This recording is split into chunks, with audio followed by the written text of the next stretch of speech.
Selalu masih bersama Bang Jun di Buka Baju, bincang terbuka bareng juris langsung dari ruang podcast FAUI Valerin Krieghoff. Ya, yang sebelumnya kita udah bahas tentang apa dan siapa jaksa, tapi kita bahas kemarin lebih sebelumnya dengan fokus di sejarah jaksa, dan kita akan banyak fokus juga tentang bagaimana dan siapa itu jaksa. Jadi Bang Acil tadi kan terakhir kita bahas tentang posisi daripada Dharma Adiaksa, di mana Dharma Adiaksa di bawahnya ada beberapa adiaksa yang dia adalah representasi daripada Dharma Adiaksa. Nah, kalau kita lihat juga ini kan si jaksa ini juga kan posisinya tadi kalau Bang Acil jelasin, ini kan dia posisinya ada di yudikatif bahkan dia dulu, ya. Jadi tapi semuanya di bawahnya raja gitu. Tapi dia raja menjalankan yudikatif di mana dia menuntut sekaligus juga mengadili. Kalau di undang-undang kita sekarang posisinya ada di eksekutif yang dipengaruhi oleh Undang-Undang 1561 di mana ada kejadian penangkapan yang dilakukan oleh Jaksa Agung pada waktu itu terhadap beberapa orang menteri. Yang itu mengganggu pemerintahan dianggapnya oleh Soekarno pada waktu itu, dan tapi dilanjutkan sama Soeharto tetap berada di bawah eksekutif, dan bahkan Soeharto bikin Undang-Undang 1370 tentang tindakan kepolisian yang harus dengan izin presiden. Kalau itu ada tindakan kepolisian yang dilakukan terhadap menteri atau ketua DPR atau anggota DPR atau MPR dan lain sebagainya, untuk menjaga stabilitas daripada pemerintahan. Nah, jaksa ini kan dia mewakili kepentingan publik sebenarnya, hukum publik. Dia sebagai wakil daripada hukum publik, di mana dia mewakili kepentingan korban kalau kita lihat dari set out daripada hukum pidana, di mana untuk menghindari adanya Ehrenrichting atau main hakim sendiri, sehingga jaksa mewakili daripada kepentingan korban itu dalam rangka hukum publik, dalam konteks ini hukum pidana. Nah, di sini posisinya jaksa itu kalau kita lihat dalam sistem peradilan kita kayak apa, Bang Acil? Dalam sistem peradilan kita itu jaksa ya sebagai penuntut umum, Bang. Penuntut umum ya. Tapi saya agak sedikit flashback dikit ya. Undang-Undang 1561 itu menempatkan posisi kejaksaan itu sebagai lembaga negara, Bang. Lembaga negara. Makanya dia itu mewakili kepentingan masyarakat, kepentingan publik, ya. Tapi kemudian di dalam Undang-Undang 5 tahun 91 posisi itu diubah. Yang tadinya adalah menjalankan kewenangan lembaga negara, menjalankan pemerintahan dalam hal penuntutan, menjadi lembaga pemerintahan. Lembaga eksekutif. Downgrade itu sebenarnya. Downgrade sebenarnya, tapi kewenangan tetap mewakili publik dalam hal menuntut. Tapi itu balik lagi kepada politik hukum daripada kelembagaan Kejaksaan Agung itu menjadi berubah. Betul. Tapi politik itu, hukum itu kan mengakibatkan bahwa kejaksaan akhirnya karena di bawah eksekutif berarti bertugas mengamankan kebijakan-kebijakan eksekutif. Karena dia pemerintahan. Karena dia pemerintahan posisinya, meskipun dalam pelaksanaannya dia tetap melaksanakan undang-undang, tapi kan mengamankan kebijakan politik dari eksekutif.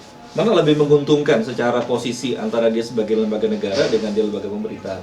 Sebagai lembaga negara dong. Sebagai lembaga negara. Karena jauh lebih independen gitu kan. Nah, tapi karena dia sebagai lembaga penuntutan bisa untuk kasarnya nih ya, bisa untuk memukul lawan, ya, menuntut segala macam, ya sudah bisa itu. Tapi di banyak negara memang berbeda-beda sistemnya. Ada yang di bawahnya Perdana Menteri, ada yang langsung menjadi bagian dari negara gitu ya. Kalau di ASEAN nih, di ASEAN atau di Asia, yang mau dia berada sebagai lembaga negara itu di mana? Thailand apa di Vietnam? Thailand di bawahnya raja langsung. Vietnam kayaknya. Vietnam yang sebagai lembaga negara lebih independen ya. Yang kita bisa ambil sebenarnya model itu ya dari Vietnam yang dekat-dekat lah dari ASEAN lah kita bisa lihat. Ya, itu kan dari segi kedudukan ya Bang ya. Tapi kedudukan itu pun akhirnya berimbas pada kewenangannya, tugas dan kewenangannya gitu. Nah, tugas kewenangannya di kita lembaga kejaksaan ini bertugas untuk melakukan penuntutan. Kewenangan negara dalam hal menuntut. Yang punya kewenangan siapa? Kejaksaan Republik Indonesia. Yang dijalankan oleh siapa? Oleh Kejaksaan Tinggi, Kejaksaan Negeri, dan Kejaksaan Agung. Itu berdasarkan undang-undang kita. Undang-undang yang 16/2004. Lembaganya gitu. Dilaksanakan oleh siapa? Oleh Jaksa Agung. Pelaksananya. Jadi kalau misalnya dalam ATN ya, saya mempelajari tentang kelembagaan negara, yang lembaga penuntutan jaksa. Tapi dalam hal negara dalam keadaan bergerak, HT-nya, administrasinya, maka itu diwakilkan oleh Jaksa Agung. Jaksa Agung yang melaksanakan itu. Akhirnya kemudian Jaksa Agung menjadi penentu kebijakan pidana tertinggi sebenarnya. Dia sebenarnya penentu. Ya, yang kita kenal dulu itu sebagai dominus litis. Oh. Gitu, Pak. Berarti kalau kita bicara dominus litis kan berarti dia adalah pengendali sebenarnya. Ya, peran dia sebagai pengendali penuntutan. Iya, penuntutan. Dan kalau kita bicara dominus litis, posisi magistrate daripada jaksa, dia mengendalikan penuntutan. Karena kalau kita lihat juga kan dalam hukum pidana nggak dikenal, dikenalnya itu adalah penghentian penuntutan, daluarsa penuntutan. Iya. Kalau kita bicara daluarsa penuntutan, maka kan nggak ada tuh yang namanya nggak dikenal daluarsa penyidikan. Berarti dalam posisi magistrate dan dominus litis, dia sebagai pengendali penuntutan, maka penyelidikan itu sebenarnya merupakan bagian daripada penuntutan tadi. Karena nanti yang akan menyampaikan hasil daripada kebijakan hukum pidana dalam itu ke pengadilan kan jaksa. Iya, kan gini aja, Pak. Di dalam Undang-Undang Kekuasaan Kehakiman, baik yang 1470 maupun yang baru ya, 48 tahun 2009, itu kan dinyatakan, misalnya salah satu pasalnya, bahwa seseorang tidak dapat dinyatakan bersalah sampai adanya putusan pengadilan berkekuatan hukum tetap. Ya. Itu artinya apa? Penuntutan. Ya kan, dituntut sampai ada putusan. Jadi ketika orang diduga melakukan tindak pidana, kemudian ditangkap, ditahan untuk dilakukan pemeriksaan, itu bukan semata-mata orang ditangkap untuk penyelidikan, enggak. Tapi orang ditangkap untuk penyelidikan itu karena dia diduga bersalah. Nah, siapa yang bisa memutuskan? Ya pengadilan. Siapa yang bisa memutuskan pengadilan? Penuntut umum. Jadi antara penyelidikan, penyidikan, penuntutan itu harusnya satu kesatuan yang memang dilaksanakan oleh pihak eksekutif, yang kemudian itu dibawa kepada pihak ketiga dalam hal ini yudikatif untuk diperiksa benar apa enggak dia hasil daripada yang dilakukan oleh hasil yang dilakukan dalam penuntutan ini dibawa ke persidangan. Dan dia semua itu kan berarti kan pada asasnya adalah dia menjalankan praduga bersalah. Iya. Bahwa ya harus dijalankan dengan praduga bersalah, tetapi tidak serta-merta bahwa orang yang dilakukan pada proses penuntutan itu adalah orang yang bersalah. Iya. Karena dia baru dapat dikatakan bersalah ketika dia diputus oleh pengadilan berkekuatan hukum tetap. Yang terbuka.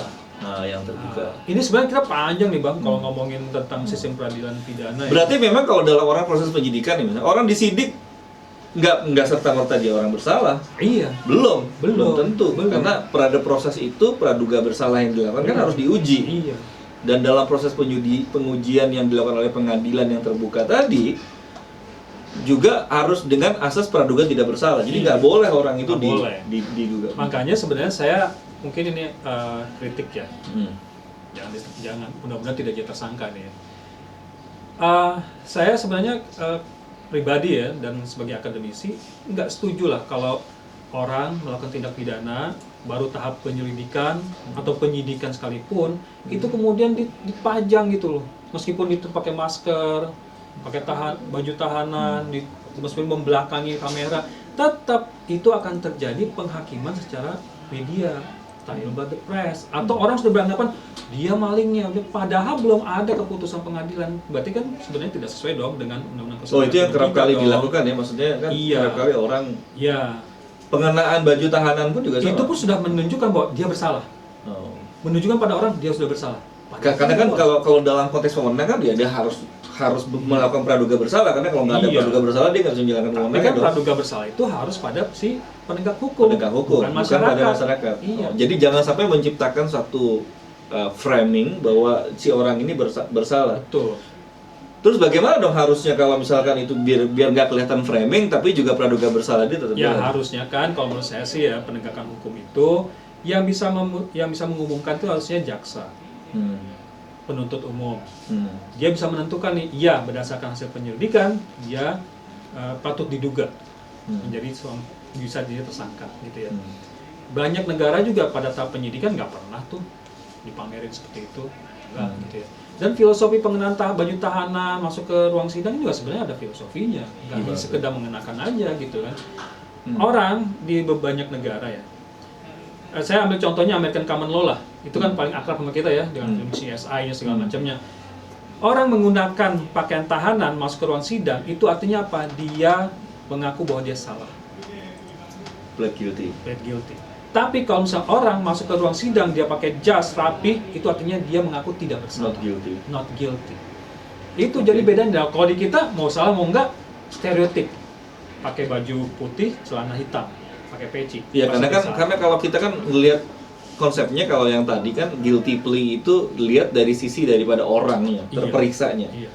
Tapi kalau di kita praduga bersalah itu pada sisi wewenangnya. Iya. Tetapi pada sisi orangnya tetap harusnya Tetap tidak bersalah. praduga tidak bersalah Betul. gitu. Jadi nah itu yang sering kali misleading mungkin ya.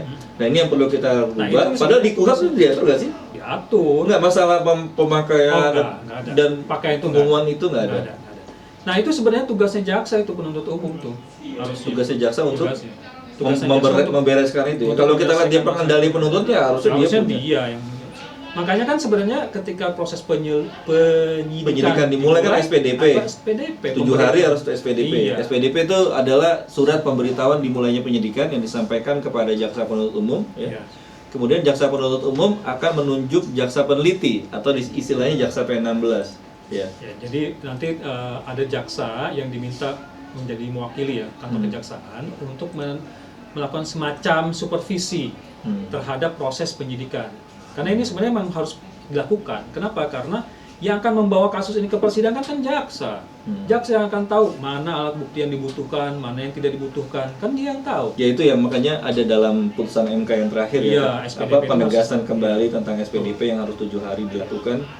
Dan itu ternyata punya implikasinya macam-macam ya terhadap lembaga kejaksaan sendiri, penunjukan jaksa P16. Berarti memang perlu ada dipikirkan juga keseimbangan antara jumlah jaksa P16 dengan jumlah penyidik. Iya.